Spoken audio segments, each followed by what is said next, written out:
जोहार, मी श्रीमंत सुरपाम।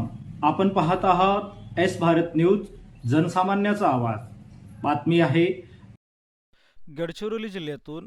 गडचिरोली जिल्ह्यामध्ये आज नगरपरिषद सार्वत्रिक निवडणूक 2025 अंतर्गत सुरू असलेल्या मतदान प्रक्रियेची जिल्हाधिकारी वैशांत पांडा यांनी विविध मतदान केंद्रावर भेट देऊन पाहणी केली।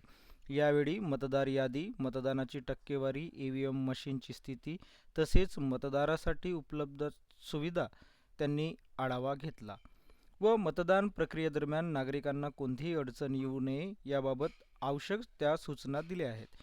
गडचिरोली नगर परिषदेतील 3 प्रभागासाठी 11 मतदान केंद्रावर तर आरमोरी नगर परिषदेतील एका प्रभागासाठी 3 मतदान केंद्रावर आज मतदान प्रक्रिया सुरू आहे।